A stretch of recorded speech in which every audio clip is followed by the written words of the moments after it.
In today's video, we'll be looking at Franklin 90% silver half dollar. Some of the key dates out there to keep your eyes open for. I will also have flashcards, so if you have to come back to this video and say what the coin shop could say about this date, it'll be easier for you to find it in the video with the flashcards. That is why I'm doing it this way. Thank you all for watching. Please subscribe. Let's get into the video right now. 1948 to 1963, that is when the U.S. government minted Franklin silver half dollars. Those are the years we are looking at, 1948 to 1963. The first coin up, we will go right in order to 1948. This is from the Philadelphia Mint. Now, if you don't see no mint mark on these coins you're looking at, I'll show you in the mint mark in a brief moment. That means it's from the Philadelphia Mint. In 1948, they just minted over 3 million coins from the Philadelphia Mint. And let me show you where you can find the mint mark right now. Right above the bell, there's the mint mark. So if you don't see a mint mark, that means it comes from Philadelphia. No mint mark means comes from Philadelphia. The D mint mark comes from Denver. The S mint mark comes from San Francisco. So everybody's aware of that. Moving on to the 1948 Denver ones, only a little over 4 million were minted. Another key date, semi-key date. Another one to keep your eyes open for. The first year they made them in 1948. So as you can see, there are not many were minted in 1948 from the Denver Mint either. Moving on to the 1949 San Francisco's. Just a little 3.7 million were minted out of that mint in 1949. Keep your eyes open for this one. This is one of the lowest ones out there, everybody, the 1949s.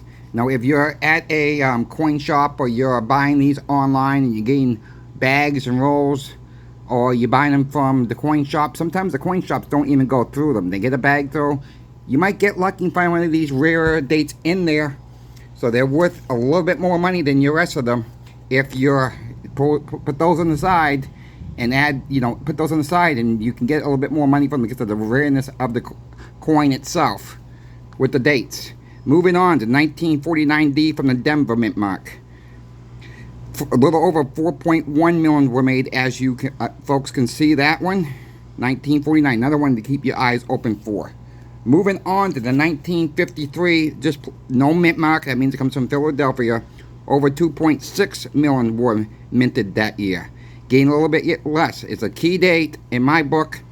A little bit rarer to find these, but we can still find them out there in pretty good condition. Keep your eyes open for the 1953s out there. 1953 San Francisco's.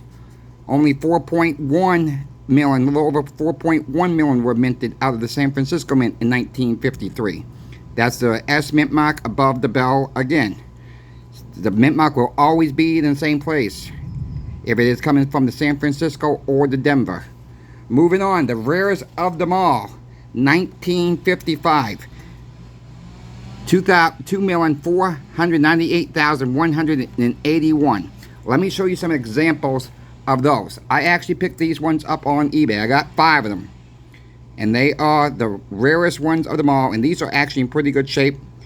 And I know, folks, I talk about eBay quite a bit, but look at the condition. They're all in about the same condition. Let me show you one more. And I really got these for a good price. I think I got these for about 13, 14 bucks each, even less, I believe it was. But, you can find some pretty good, nice looking stuff, key dates out there on the Franklin half dollars. Look at the full barrel lines. I mean, just beautiful, beautiful. I don't know if this person knew what they had selling, but it was a buy it now. I was happened to be on the line at the right time, at the right price at the right time, and I just coughed them up. So, I mean, it's rare to find these sometimes, but I'm happy. I was happy to get them, and really have not been able to find any since in this condition. Let me know what you folks are finding out there in the open market. Keep us informed. Let's all communicate with each other, because that's the only way we're going to help one another to find out what's really out there. And let's just move on to the 1956. A little over 4 million were made. Again, this is coming from the Philadelphia Mint. So, I mean, there's a little bit of a key date there. Moving on to the 1957s, we're jumping up a little bit more mintage. Not so much of a key date, but another lower mintage year. 1957 from the Philadelphia Mint. Moving on to the 1958s, a little over 4 million were minted out of there. Now, yes, they have, some of these have D's and S's on them.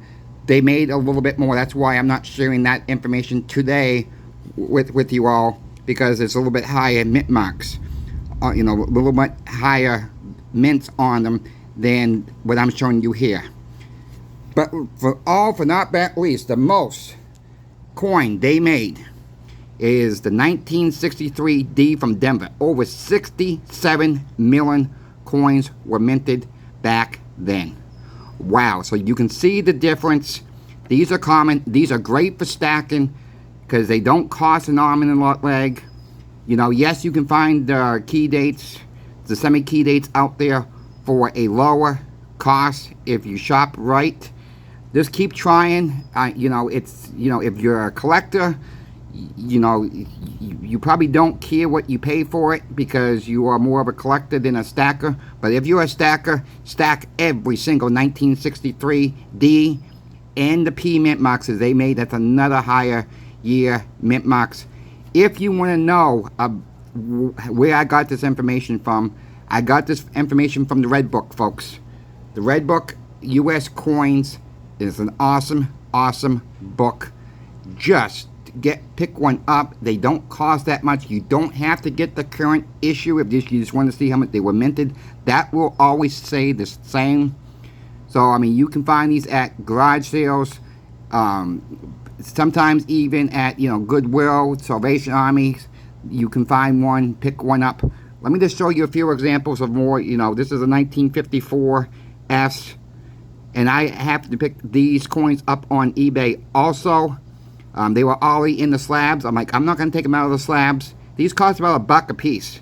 So I didn't pay for the slabs. That's another bonus of shopping on eBay. You're never going to know what you're going to find next. Here is a 1959. Little scuffs on it, but you know what? It really don't matter. The back's beautiful.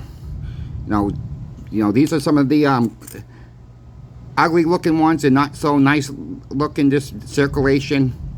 This one don't have the full bell lines. It's almost there, but not quite. Let me show you a couple more, then we'll sign off. Right here is a 1948 D. Another good looking coin in the slab. I mean, I don't have to have them in the slab. I can take these out.